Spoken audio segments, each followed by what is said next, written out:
Hi everyone, welcome back. This is video 2 of Put Your Breast Foot Forward. This video is about the first 2 weeks and getting a good latch with your baby. So in this video, I'm going to discuss the big changes that happen in the first couple of weeks for your baby's life, common questions that parents have during this time. It's a really big transition. There's a lot of questions that come up, and how to tell if your baby has a good latch. So let's get started. The moment your baby is born is one you will never forget. It's the moment your whole pregnancy has been leading up to, all these 9 months. Everyone's thinking, oh, when's the baby gonna arrive? This is what it's leading up to. You finally get to meet your little one, and everything changes in an instant, and you're going to realize very quickly that your whole life revolves around feeding this itty bitty person. I called it the big reveal because that's what my obstetrician kept calling it. She kept calling, the birthday the big reveal, and I thought it's true. It's funny, but it's true. So the moment your baby arrives, whether you are having a vaginal delivery or a C-section, if possible, you'll want to have your baby placed on your chest, your bare chest, to do what is called skin-to-skin time. Ideally, this will happen immediately and it will last at least an hour. They call it the golden hour. This time is very beneficial to baby, and you can get baby to latch onto your breast for the first time. And the word latch is the term we use for putting baby to your breast and having the baby start sucking and feeding off of you. So I included a picture of myself with my baby doing skin-to-skin time. Now, that wasn't the first picture of me with my baby. If for some reason you can't have your baby on you during the first hour after birth, don't fret. I personally was not able to have this time because, as you can see from this picture, this is the first picture of me with my baby. I was having a C-section and I was not able to do skin-to-skin time. Some doctors and nurses make it possible for you to do that while you're still in the OR, is to have your baby on you. But for me, it was just not going to happen. So don't fret. It's not a make or break time for breastfeeding, but it can be really helpful to get that relationship started. So definitely talk with your doctor, especially if you're going in for a C-section, about if that's something we want to do, to let them know. And partners, this is a really big moment for you too. You're becoming a parent also. Mom is obviously very caught up with doing other things, so a great thing for you to do and to take on is to be the advocate for mom and baby. It's really exciting that baby's here. You want to let everybody know. You want to be calling and texting people. But try to keep mom and baby just uninterrupted and peaceful from all these like really eager, happy family members and friends. And just like try and advocate for that time for them to be together and to try getting that first latch. You can communicate with people and just kind of keep mom out of the loop. She will be happy to not have to worry about letting people know that baby's arrived. And make sure you tell mom she did a wonderful job. You can spend some time with your baby too, and looking at your new baby. It's really fun to just like see them for the first time. And I included a picture of my husband with my baby. So I was still in a C-section, and so he went with baby to recovery, and he got to spend an hour with baby while I got all stitched up. So this is a big moment for partners too, and we don't want you forgotten. So we're talking about good latches, and we're talking about that first latch, get the baby latch. So what does a good latch look like, and how do you get one? I have a really good diagram here. You can't really see the words very well, but to get a good latch, basically babies have a lot of instincts and reflexes when they're born to make them be able to latch onto you. So what you can do is you can grab behind the baby's head, you can grab your breast, and if you stroke the baby's top lip, they tend to open up really wide, and you can put their mouth over your nipple. And obviously you want to get a deep, what we call a deep latch, where the nipple is very deep in the baby's mouth. And that, and then hopefully they'll start sucking. And this is something that your labor and delivery nurse will help you do. So don't fret. She will show you all of the mechanics. Sometimes it's easier just to like see it in person. But that's the concept of getting a good latch. And you know you have a good latch. This baby, this picture is the most perfect latch I've ever seen. And of course, it's a little bit older baby too, which makes it easier. But generally, you want their little lips splayed out. You want them looking like a little fishy. If you peek into their mouths, kind of the corner of their mouth, sometimes you can see that their tongue is very close to their bottom lip. You'll see maybe their ears wiggling or their jaw, the back of their jaw moving. Their cheeks should look rounded and not like sucked in. You don't want to hear any clicking noises. That means the latch probably isn't great. And you'll hear swallowing. And generally, especially with the newborns, their chin is touching the breast. Now, this baby isn't, but this baby's older. And when the baby comes off of your breast, your nipple shouldn't be flattened or in a weird shape. It should still have its round shape to it. Also, a good latch should not be uncomfortable. You might have some discomfort right initially when baby latches, especially right after baby is born. Your breasts are very tender and sore. There's a lot of hormones going on. But that discomfort shouldn't last the whole feeding, and it shouldn't be severe. So if it is, you should talk to the lactation consultant and see if they can troubleshoot what's going on with the latch and what might be wrong. If you notice that baby doesn't have a good latch, what you can do is you can simply put your little pinky finger in the corner of their mouth to break the seal, take baby off, and put them back on. It's okay to stop and start again. Baby might get a little annoyed with you, but it's okay to try and get a better latch because that will save you from a lot of discomfort. There's other things you can do to promote a better latch. Sometimes women hold their breast kind of like a burger. They kind of smush it down, and that can help baby. And you want to stimulate the baby's lip to try and get them to open wide.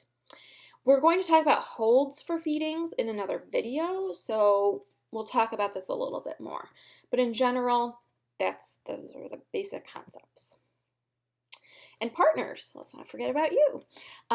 You can be a huge help. Newborns are these just little floppy noodles, and they can be hard to position in a good way because they're so small. So you can definitely help with positioning baby, adjusting baby, bringing baby to your partner's nipple, help trying to get them latched. You really can be a part of this process, even though you're not the actual person feeding the baby. So, and like I mentioned, you can tell if baby's feeding if you're hearing swallowing, if you see their ears and back of their jaw moving. Just so you know, baby may start off with short little shallow sucks, and then they may switch to longer, deeper sucks. And we'll talk about that change in a little bit, what that means.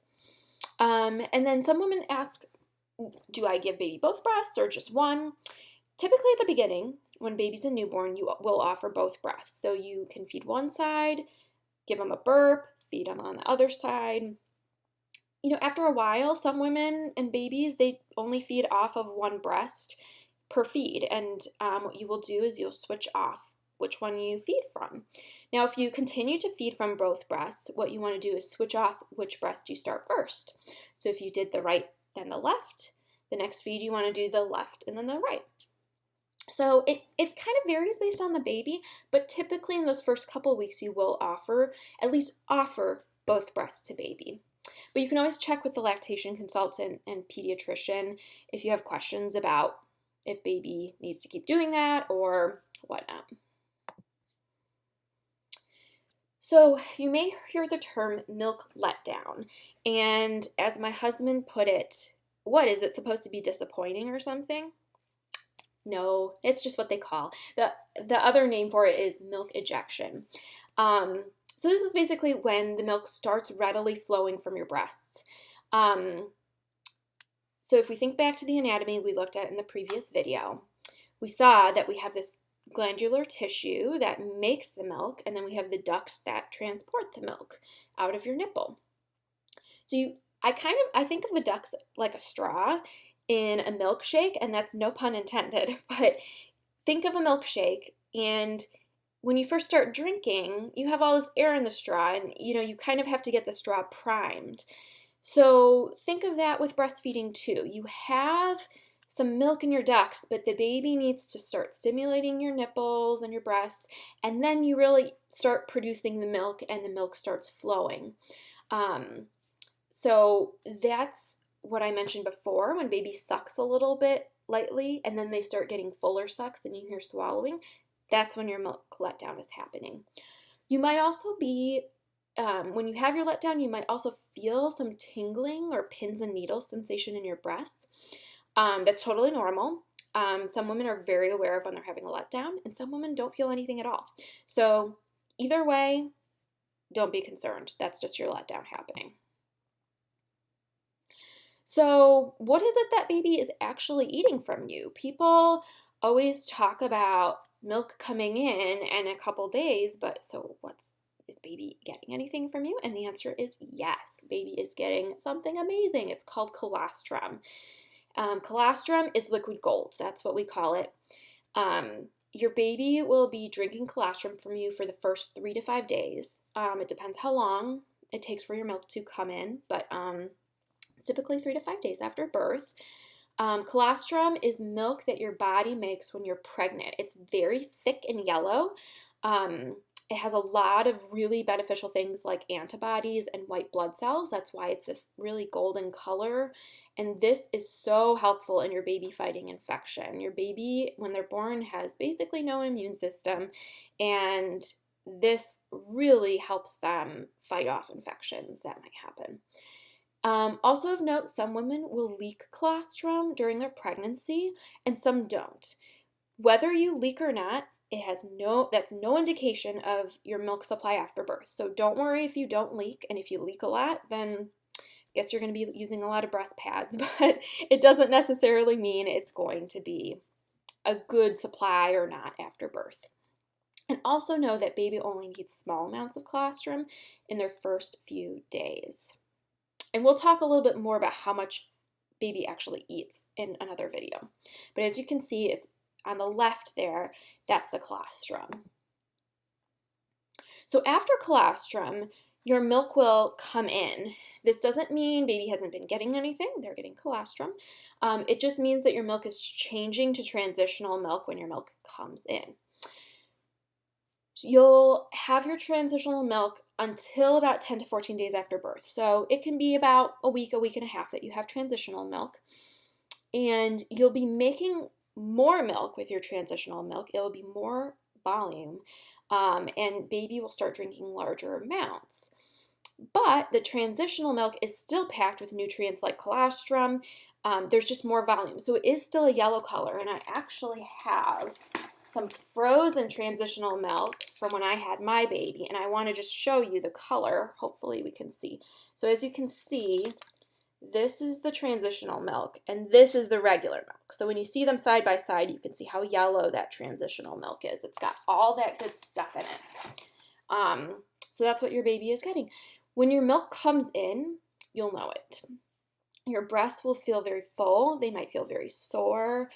Baby might start sputtering a bit when baby's feeding because they're not used to this higher volume of milk, and it's a faster flow, and you may leak a lot. So trust me, you'll know it when your milk comes in. And then after the transitional milk, your milk matures into mature milk. It's about 10 to 14 days after birth. This milk will look more watery than transitional milk. It's sometimes even a bluish color. It has a higher water content. And it's just changing for what your baby needs. It doesn't mean it's any worse than what they were getting before. And this is the type of milk you'll continue to feed your baby throughout the rest of your breastfeeding journey. And I actually have a bottle of milk right here. I don't think with the lighting you can really see the bluish color, but it does kind of have a bluish tint for some women. And that's normal. So you want to know that baby is hungry, and you don't want to wait until they cry, because it's really hard to get an upset baby to latch onto you. So how do you know that they're hungry before they cry? So there's subtle cues. You might notice that baby's eyelids flutter before they open. They might start moving their mouth kind of in like an O shape, like that. They might start putting their hands towards their mouth, or they might start getting more alert. Newborns are very sleepy, and if they're very wide awake, they start getting more alert. You might say, they might be getting hungry. Some stronger cues are that they start increasing their activity, so they start wiggling more. They might start rooting, which is they turn their head to the side when their cheek is brushed. That is a natural reflex that they have. They might start making little noises, whimpers and squeaks. And then, of course, the obvious cues are that baby becomes tense and starts screaming their head off, like this cute little nugget here. You kind of want to catch them and feed them before they get to that point because, like I said, it can get harder to latch them when they're really upset. Now, partners, this is where you come in. Try and notice these signs too. Sometimes, mom might not realize that baby's making these little movements and gestures, and you might say, hey, I think that they might be hungry. And I even remember my husband telling me this. I think he's hungry. And you might want to bite your partner's head off when they say that. Like, I just fed them. What do you mean? Don't try to be nice. It's great if partners can start noticing these things about the baby and say, hey, let's maybe feed them again. Partners, you can also keep track of timing feeds and which side baby started on last. So when you're in the hospital, your nurse is going to come in every couple hours and they're going to say, okay, did baby eat? For how long? Which side? Did you do both? So if you have a little whiteboard in your hospital room, write down the time. Started at 1 a.m. Baby started on the right side, went to the left side. Baby ate for 20 minutes total. So try and keep track of that. Mom is so exhausted and recovering from labor. So you can really be helpful for both mom and the nurse when you do that. There's also apps on your phone that you can use to track babies eating and diapers and all of that stuff. Those can be really helpful. So I would highly encourage you downloading one and seeing if you like it. Now, we do a lot of talk about baby eating a lot. Now, there's something called cluster feeding. It happens usually in the first couple weeks, and it is very normal for baby to do. Cluster feeding is when baby feeds many times close together. Sometimes it happens more in the evening or early in the night. This is baby's way of telling your body to make more milk. It is totally normal for baby to do this. And you're going to find yourself saying, but I just fed him. Don't be alarmed. It's very tiring but normal. Find a good Netflix show or, find something to watch on your phone and just get comfy and strap in because it's normal and baby is doing the great job with their cluster feeding. Now, of course, if you're concerned about baby's milk intake and you don't know if maybe you're not producing enough milk, contact the baby's pediatrician. But usually it's quite normal. So partners, cluster feeding is very tiring and you might feel completely helpless when this is happening and poor mom, is obviously feeding the baby. Take this time and you can change the baby's diaper. You can bring baby to mom. You can hold baby while mom rests between feeds. You can do a lot of stuff to help out and you can take that time to bond with your new baby. That's yours and baby's time to bond. So you can definitely do things even if you're not nursing the baby. And support people. Baby eating a lot does not mean mom's milk is bad or need to give formula. This is a very common response that older generations have and tell moms, oh, if baby's eating that much, they must not be getting enough. This is normal. Don't cast doubt in mom's mind about this. If there are concerns, again, always reach out to the pediatrician. That's what they're there for. They love being available to new parents. So if there is a concern, definitely reach out to your pediatrician. Otherwise, just understand that baby may be feeding a lot in those first couple days. People might want to come and visit and see the new baby.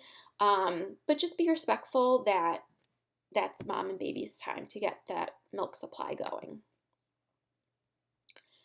So how do we really know if baby is getting enough? Because we have no way to know exactly how much is actually coming out of our breasts. So we look at two things, or three things really, but two really important things are diaper output and weight gain.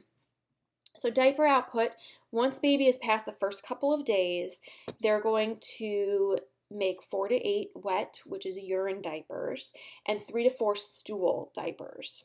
And the stools will probably end up being yellow and loose and seedy. That's normal breast milk poop. Newborns will probably nurse about 8 to 12 times in 24 hours during the day and overnight. And weight gain will be monitored by the pediatrician after discharge from the hospital. You'll usually have an appointment a couple days after you leave the hospital, and they'll make sure baby is gaining weight appropriately. And just speaking of gaining weight, just so you know, it's normal for babies to lose some weight right after birth, up to 7% of their birth weight. So they lose a little bit of weight and then they start gaining weight again. That's normal. The hospital will closely monitor baby's weight, and after discharge, you'll see your pediatrician, and they'll make sure that baby's getting enough milk and their weight is going in the right direction. I also want to just add that those first couple weeks are very, very tiring. You're just like a zombie walking around. You're so tired. You're so short on sleep. But safe sleep for your baby is vital. Make sure, even if you're really tired, do not have baby fall asleep in bed with you. Don't fall asleep with baby in the chair. You need to be awake. If you're sleeping, baby needs to be in a safe space. I'm not going to go into all those requirements, but the best website to check out is Safe to Sleep, which is created by NIH, and they have many good resources about getting babies in a safe sleep place and staying safe. So in conclusion, in this video we discussed information about breastfeeding your baby right after birth and common questions during the first 2 weeks that you may have, and the very important latch, how to get baby to have a good latch. So the next video we're going to discuss milk supply and how to be comfortable while breastfeeding, so join me for video 3. And of course, before we go, please make sure to fill out the survey. I included the link here. It is much appreciated, and we'll see you in video 3.